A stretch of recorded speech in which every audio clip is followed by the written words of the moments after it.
unos días más y su cuenta regresiva había comenzado hace ya un tiempo. Solo le quedan unas cuantas semanas. El próximo domingo 23 es su despedida. Vamos a estar aquí bendiciéndoles, encomendándoles.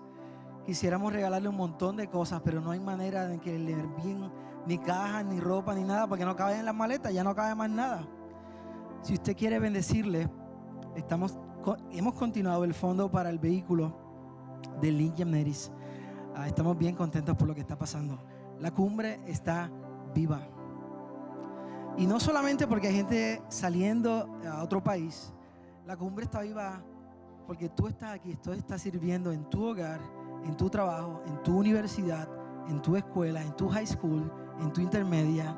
Y el Evangelio está vivo en nosotros, creemos en lo que dice el Evangelio. Y la iglesia vive fuera de cuatro paredes. La iglesia inunda este país. La iglesia inunda nuestras comunidades, nuestras walk-ups, nuestras urbanizaciones. Y nada ni nadie puede prevalecer contra la iglesia de Cristo. La iglesia es una fuerza y es imparable. Y aunque se caiga este edificio, seguimos siendo su iglesia. Esta mañana tengo el gozo de presentar a Gabriela. Mientras los niños, los preteens y teens en este momento van a hacer su desfile para su lección esta mañana, pueden pasar ahora. Preteens, teens y los niños. Nos encanta ver lo que está pasando con todas las generaciones de la cumbre. Ellos están llenos de vida, de alegría, de fuerza, de energía. Y estamos orando por lo que va a ser el futuro de la cumbre que está pasando ahora y el del país. Así que cuando los vea por ahí brincando y saltando, déjenlos brincar y saltar y ponga su mano y diga: Señor, ayúdalos, que se parezcan a ti. Gabriela es una joven de la cumbre. Llegó a la cumbre cuando yo estaba en Planeta Nifunabe como director de niños allá. Y hoy ya no es una niña, es una joven y ha sido una de estas líderes fuertes de la cumbre. Usted pensará que ¿por qué es joven? Bueno, pues es joven, ¿qué joven es? Ella es una mujer de Dios y la cumbre lo reconoce. Y quisiera invitarle esta mañana a que pase. Una de las cosas hermosas que ha hecho la cumbre a través del pastor Javier Gómez fue formar todo un grupo de maestros y predicadores. Y nosotros queremos seguir fomentando eso. Y parte de esta transición que estábamos haciendo de la búsqueda de pastor, teníamos un hermoso calendario de predicadores que continúan unos cuantos más. Y Gabriela es parte de ese equipo de predicadores. Permítame orar por ella en este momento y le bendecimos. Señor, es tu palabra la que necesitamos. Y en esta mañana nos das el honor y el gozo de juntarnos y escucharla a través de Gabriela. Ella es tuya y hemos visto su crecer, su formarse y su pasión por tu palabra. Úsala esta mañana una vez más. Danos oídos para escuchar tu palabra, escuchar tu voz. Mientras juntos comunidad seguimos creciendo y formándonos para parecernos más a ti. En el nombre de Jesús.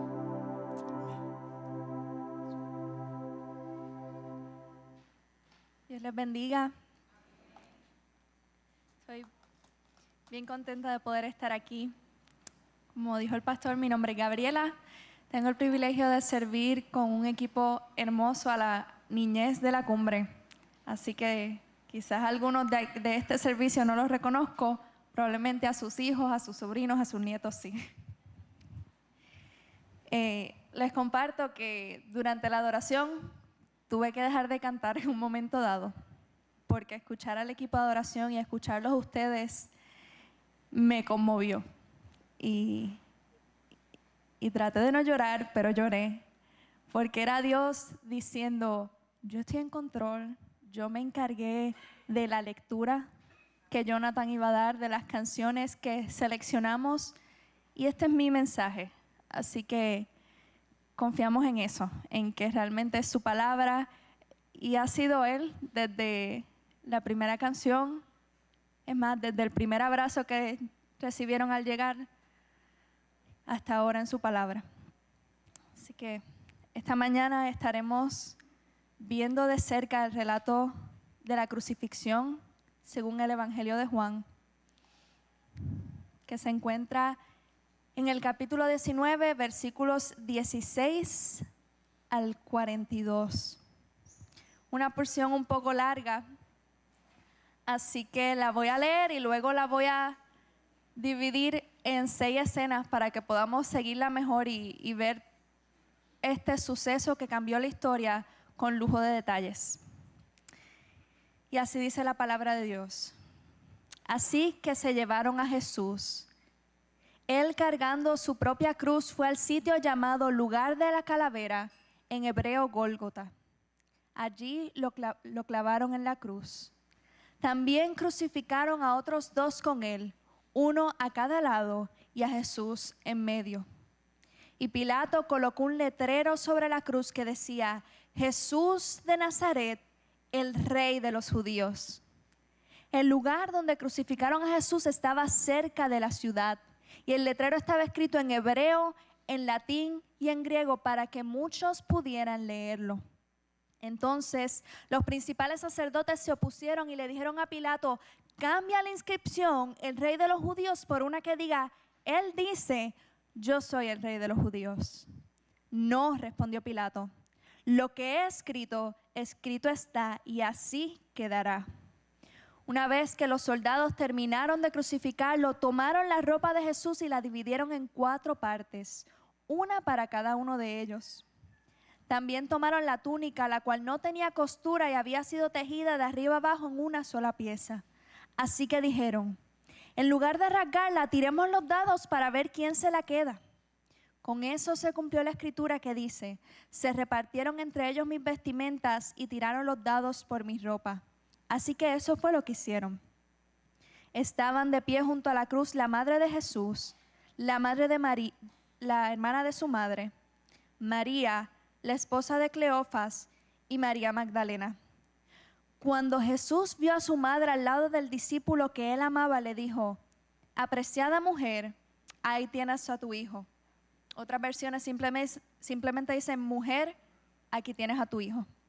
Y al discípulo le dijo: ahí tienes a tu madre. Y a partir de entonces ese discípulo la llevó a vivir a su casa. Jesús sabía que su misión ya había terminado. Y para cumplir las escrituras dijo: tengo sed. Había allí una vasija de vino agrio, así que mojaron una esponja en el vino, la pusieron en una rama de hisopo y la acercaron a los labios de Jesús. Después de probar el vino, Jesús dijo: todo ha terminado. Entonces se inclinó la cabeza y entregó su espíritu. Era el día de preparación y los líderes judíos no querían que los cuerpos permanecieran allí colgados al día siguiente, que era el día de descanso y uno muy especial porque era la Pascua. Entonces le pidieron a Pilato que mandara quebrarles las piernas a los crucificados para apresurarles la muerte. Así podrían bajar los cuerpos.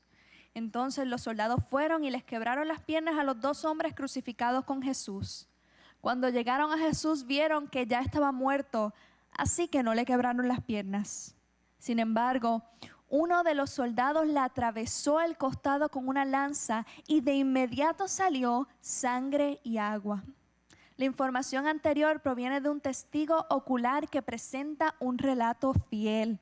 Él dice la verdad para que ustedes también crean. Esas cosas sucedieron para que se cumplieran las escrituras que dicen: ni uno de sus huesos será quebrado, y mirarán al que atravesaron. Más tarde, José de Arimatea, quien había sido un discípulo secreto de Jesús por temor a los líderes judíos, pidió permiso a Pilato para bajar el cuerpo de Jesús. Cuando Pilato concedió el permiso, José fue a buscar el cuerpo y se lo llevó. Lo acompañó Nicodemo, el hombre que había ido a ver a Jesús de noche.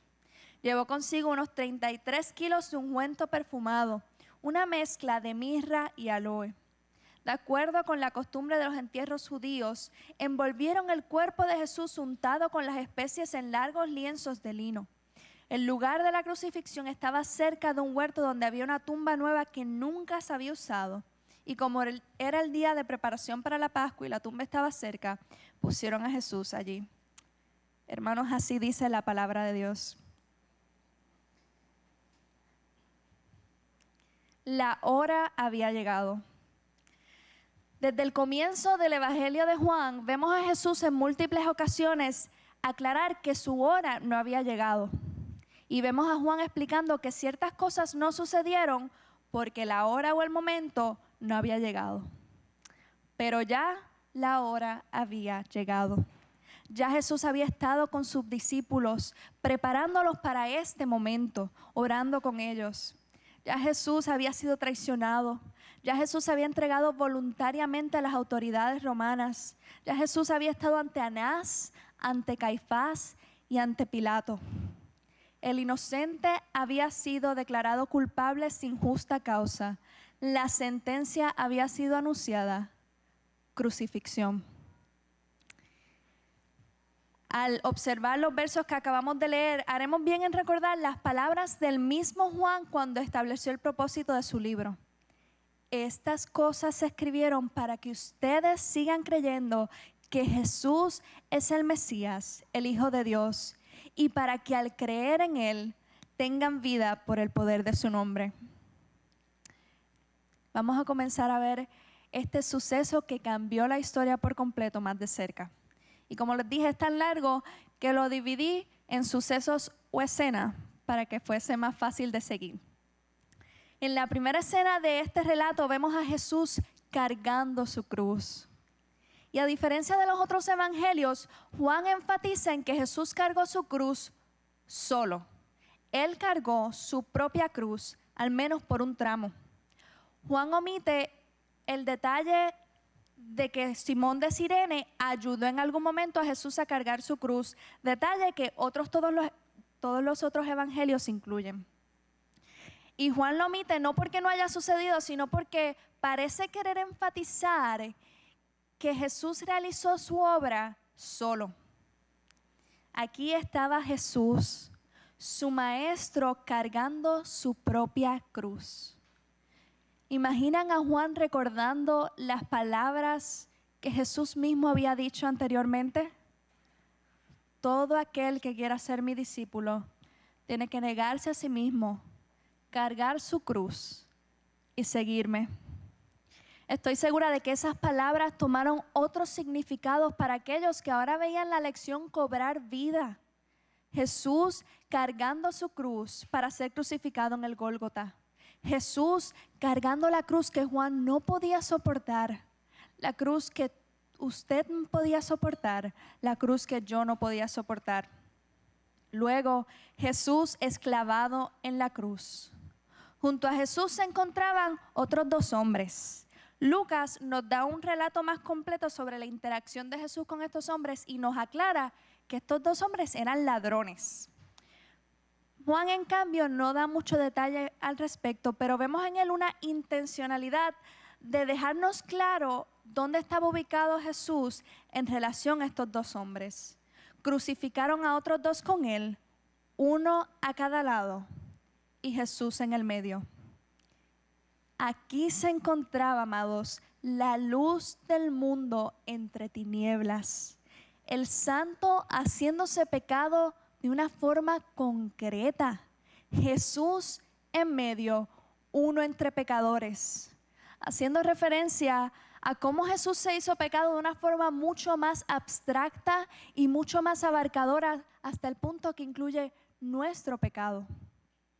En 1 Pedro 3:18 dice así, porque Cristo murió por los pecados una vez por todas, el justo por los injustos.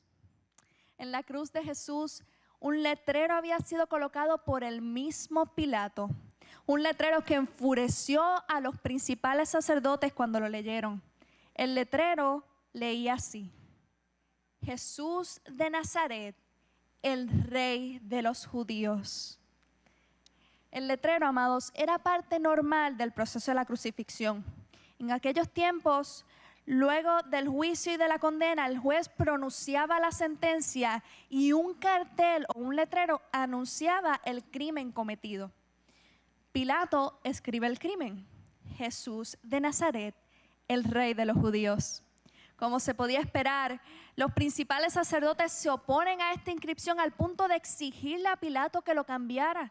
Cambia la inscripción, decían, que diga: él dice, yo soy el rey de los judíos.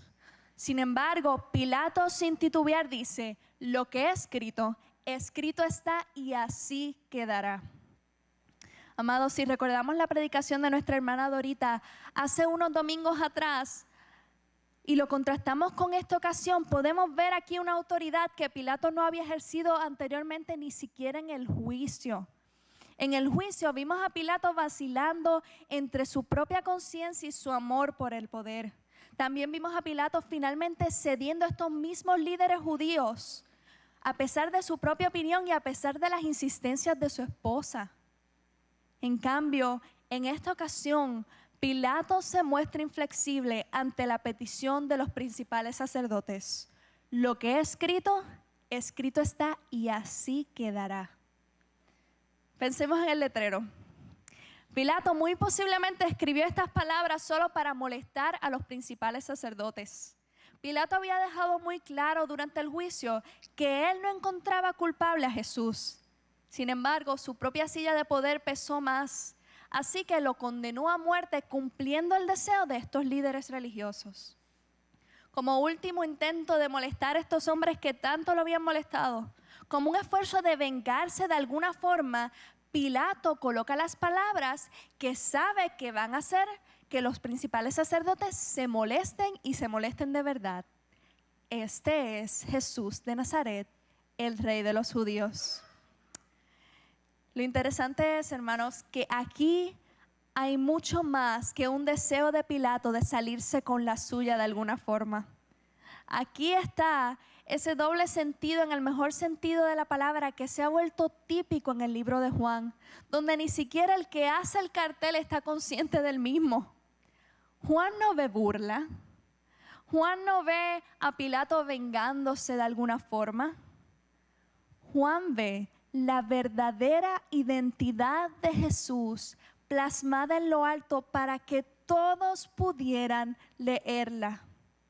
Y como para asegurarse de que todos pudieran entenderlo, se escribe en hebreo, el idioma de la nación, se escribe en latín, el idioma del imperio, y se escribe en griego, el idioma común del imperio romano.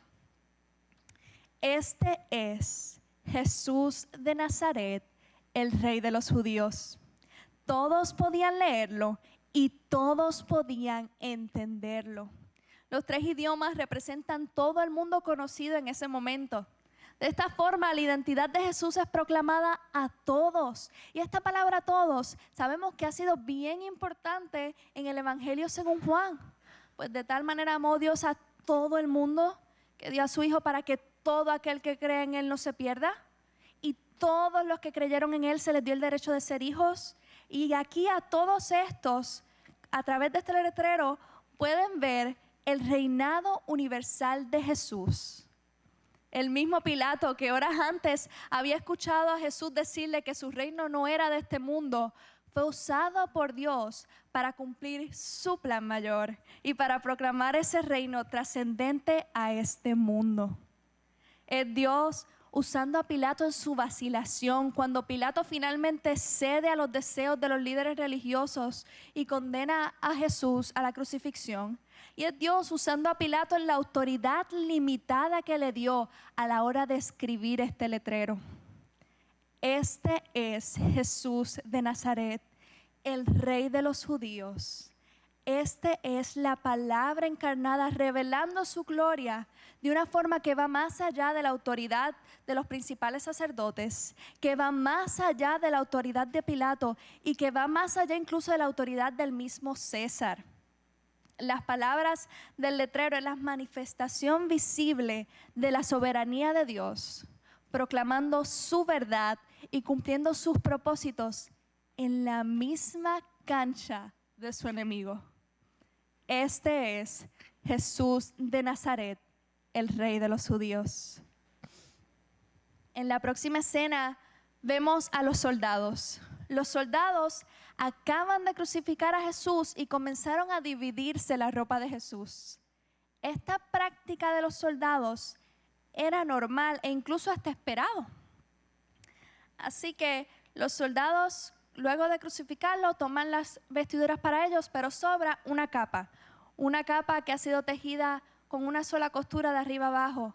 Así que no valía la pena romperla porque iba a perder el valor, y los soldados hacen lo lógico. Nosotros hubiésemos dicho, vamos a rifar la capa. Ellos dicen, vamos a tirar los dados. Para el testigo común, esta escena no tenía nada de curioso ni nada fuera de lo normal. Pero Juan ve mucho más que costumbre. Juan ve en esta escena la mano soberana de Dios guiando a hombres ignorantes a su voluntad para cumplir su plan magistral. Juan ve a Dios mismo tirando de los hilos de los títeres para cumplir su palabra. Juan ve gloria.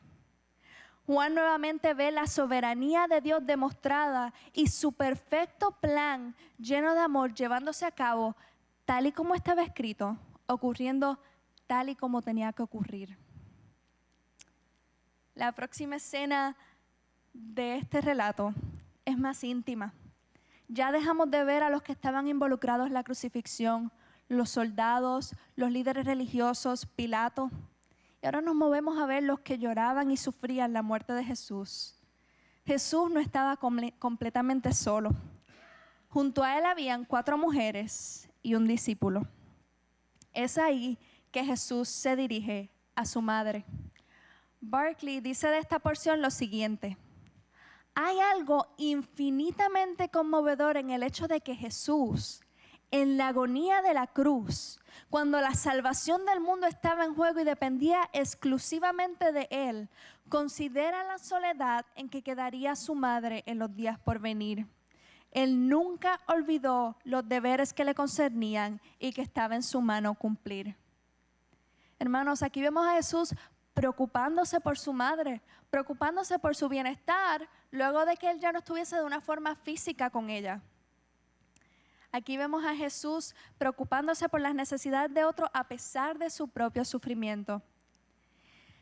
La forma en que Jesús le habla a su madre me hace pensar al relato de la boda en Caná que vemos al comienzo del Evangelio de Juan. En este momento Jesús y María están en una boda y se quedan sin vino.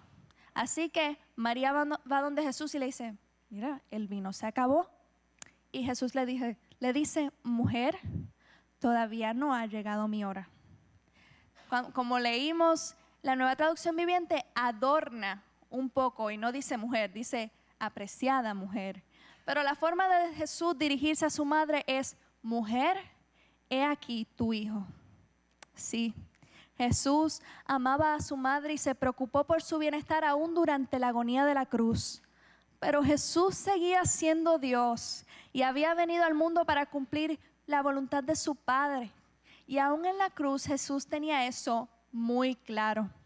Este Jesús, tan personal que se preocupó por su madre aún en la cruz, pero a la vez tan justo y tan amoroso, cumpliendo la voluntad del Padre por amor a todos nosotros.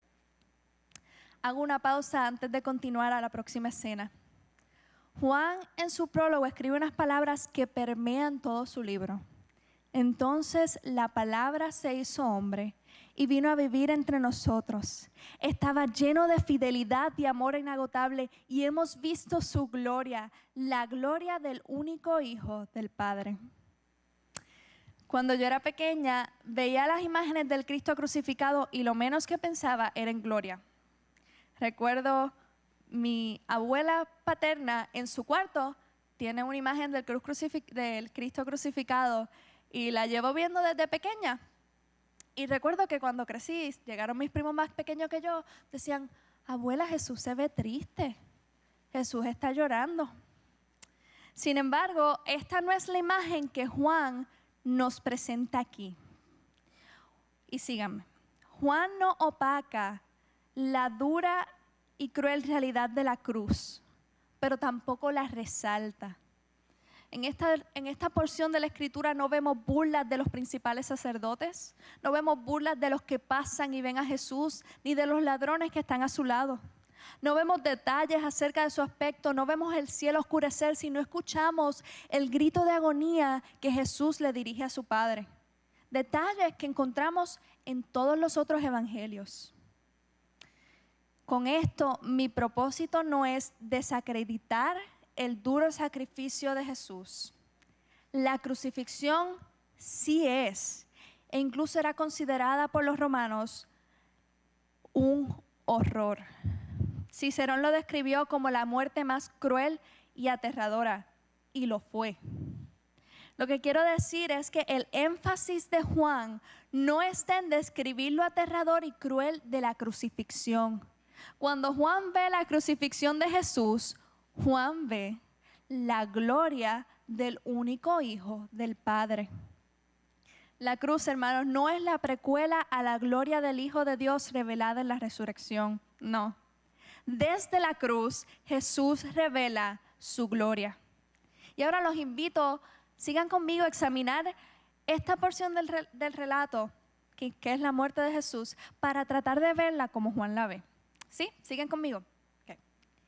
Jesús sabía que su misión ya había terminado. Y para cumplir las Escrituras dijo, tengo sed.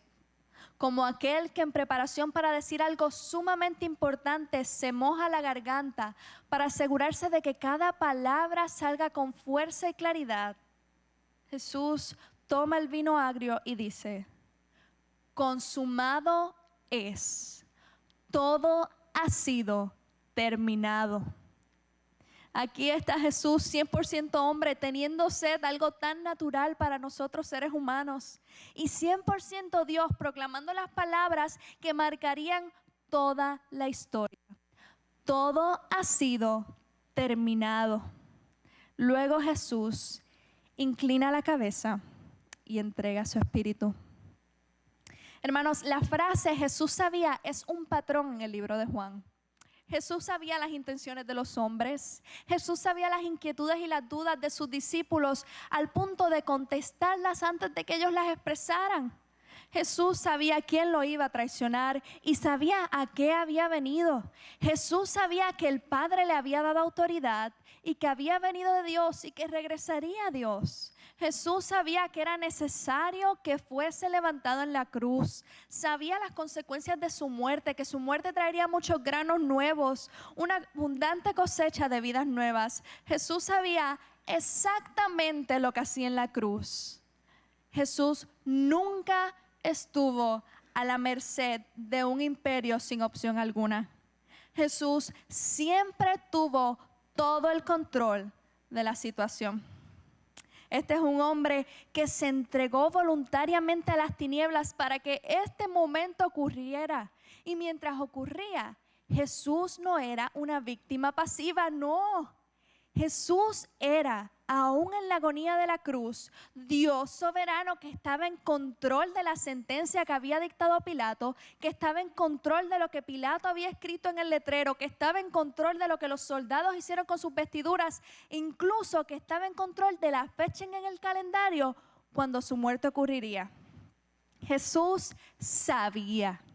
Jesús estaba en control y de una forma soberana ahora, por su propio designio, estaba en la cruz para ser el Cordero de Dios que quita el pecado del mundo justo en medio de la Pascua. Jesús sabía. Y como dice Pablo en la carta a los Efesios, esto es precisamente lo que él quería hacer y le dio gran gusto hacerlo. Hermano, Juan no presenta la cruz como una derrota. Juan no menciona oscuridad. Juan no menciona gritos de angustia. Juan presenta a Jesús crucificado con completo control de la situación. Juan presenta al Hijo de Dios victorioso, pronunciando un grito que aunque los otros evangelistas no pudieron discernir, él logró captar, y Juan lo comparte a la historia como el grito que impacta toda la historia y que resuena por la eternidad. Todo consumado es. En la cruz de Jesús, el pasado encuentra cumplimiento. En la cruz de Jesús, el descendiente de Eva golpea la cabeza a la serpiente de una vez y por todas. En la cruz se cumple la salvación perfecta y completa, anticipada en la salvación incompleta que vimos en el arca de Noé. Es ahí que Jesús cumple la promesa a Abraham de bendecir a todas las familias de la tierra por medio de él.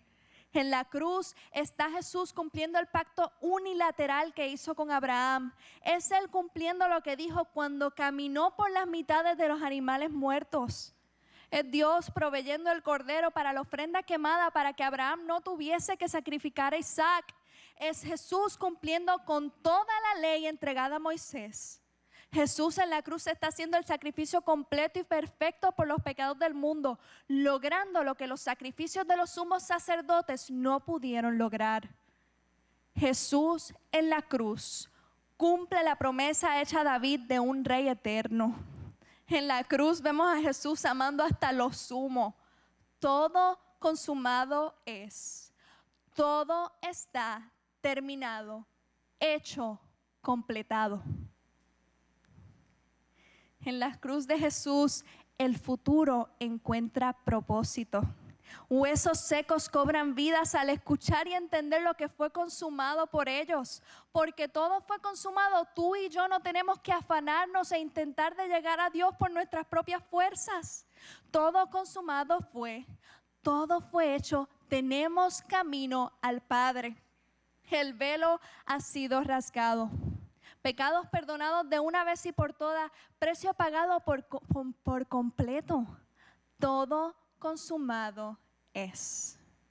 Hermanos, este es el Evangelio. Es Dios haciendo por nosotros lo que nosotros no podíamos hacer por nosotros mismos. Nuestros pecados encuentran perdón en la cruz de Jesús. Nuestras cadenas son rotas por su sacrificio, nuestras heridas sanadas, nuestras almas vivificadas, hechos nuevos cuando creemos que todo consumado fue, que Jesús ya lo hizo. Y cuando entendemos eso y comenzamos a vivir al ritmo de las palabras de Jesús, el grito de victoria que pronunció, todo consumado es. Y esto, hermanos, es gloria. En la cruz, la gloria del Hijo de Dios está plasmada con todo su esplendor. Desde Jesús sabía hasta las palabras finales de Jesús vemos la infinita belleza y grandeza de la perfección multiforme de Dios. Vemos su gloria, la gloria del único Hijo del Padre. Jesús lo hizo sabiendo, todo está hecho. No queda nada por hacer para salvarnos a nosotros mismos. En la cruz, todo consumado fue. Todo ha sido hecho y uno tiene dos opciones. Uno puede creer esto y vivirlo. O ignorarlo y seguir intentando en vano alcanzar a Dios. La próxima escena, hermano, nos muestra unos líderes religiosos que no vieron el sacrificio de Jesús, no vieron la gloria de Dios. Luego de que Jesús entregara su espíritu, los líderes judíos piden que los cuerpos sean bajados porque se aproximaba un día de descanso importante, el de la Pascua. Los inicios de la Pascua se trazan al libro de Éxodo, cuando Dios a través de Moisés libera al pueblo de Israel de la esclavitud en Egipto. Un cordero fue sacrificado y su sangre rociada en la puerta para distinguir al pueblo de Dios de los egipcios y así la plaga de la muerte no los tocase. Esta celebración de la Pascua se haría anualmente por el pueblo de Israel, conmemorando cómo Dios los rescató de Egipto. Y Dios en su soberanía hizo que el sacrificio de Jesús en la cruz coincidiera con la celebración de la Pascua. Mientras que los líderes judíos querían acelerar el proceso para poder celebrar la Pascua, Juan ya estaba en plena celebración. Juan vio al Cordero de Dios que quita el pecado del mundo en la cruz. Incluso es curioso porque en el intento de estos líderes judíos de acelerar el proceso para ir a su celebración, cumplen uno de los requisitos del Cordero de la Pascua. Entonces le pidieron a Pilato que mandaran a quebrarles las piernas para asegurar su muerte. Sin embargo, cuando llegaron a Jesús, no le quebraron las piernas, cumpliendo así con el requisito de que ni uno de sus huesos será quebrado, ni uno de los huesos del Cordero Pascual podía ser quebrado. Ya Jesús había dicho todo ha sido terminado. Había logrado liberar a estos líderes judíos de una vez y por todas de lo que realmente los encadenaban. Pero ellos continuaban su religiosidad, buscando hacer lo imposible, buscando salvarse a sí mismos. La próxima escena nos muestra dos hombres que se paran en contraste a los líderes sacerdotes aún cuando pertenecían al mismo grupo. José de Arimatea y Nicodemo van a donde Pilato a pedirle el cuerpo de Jesús. Juan describe a Nicodemo como el hombre que había ido a ver a Jesús de noche. Y este relato lo encontramos en el 3er capítulo de Juan. Nicodemo había escuchado a Jesús anteriormente. Y algo cambió en él porque en lugar de esconderse con la oscuridad de la noche, ahora vemos a Nicodemo enfrentándose y visitando al mismo Pilato por Jesús.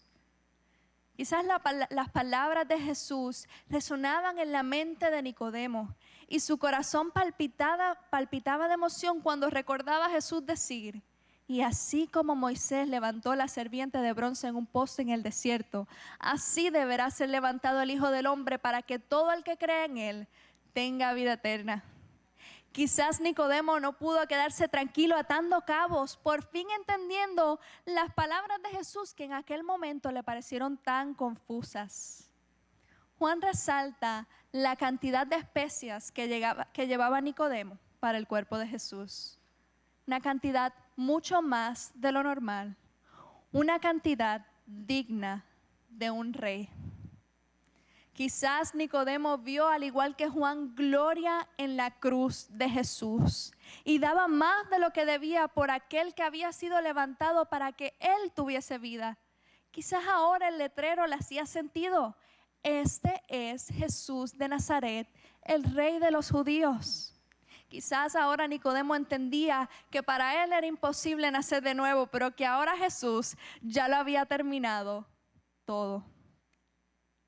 Amados, hemos visto la crucifixión de Jesús y he intentado que vean lo que Juan vio y lo que yo vi mientras estudiaba el pasaje: gloria. Sin embargo, hay dos reacciones diferentes al mismo suceso. O somos los líderes religiosos que simplemente ignoraron y continuaron haciendo todo lo que estaba a su alcance para alcanzar a Dios. O somos Nicodemo y José, que vieron eso y se desvivieron, dieron más y ahora vivían al ritmo de aquellas palabras preciosas de Jesús: todo ha sido terminado. El mismo suceso, el Hijo de Dios en la cruz dando su vida para el rescate de muchos. Ahora está en nosotros escoger cuál será nuestra reacción.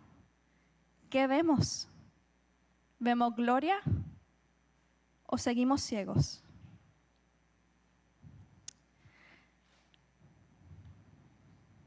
Señor,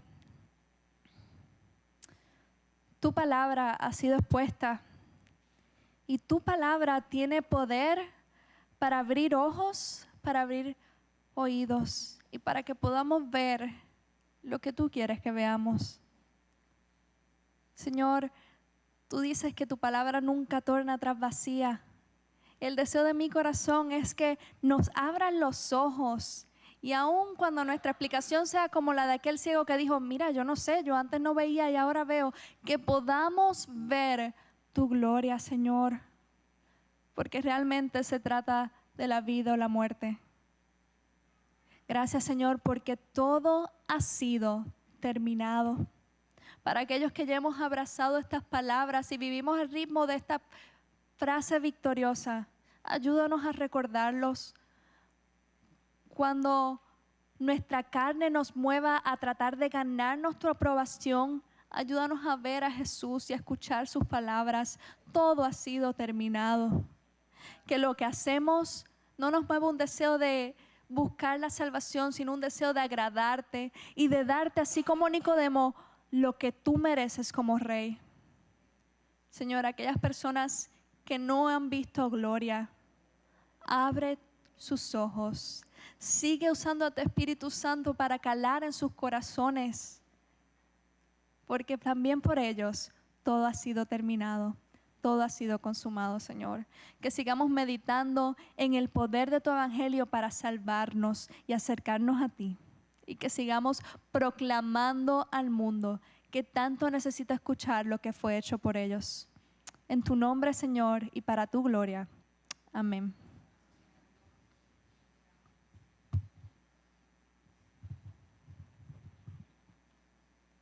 Dios les bendiga, hermano.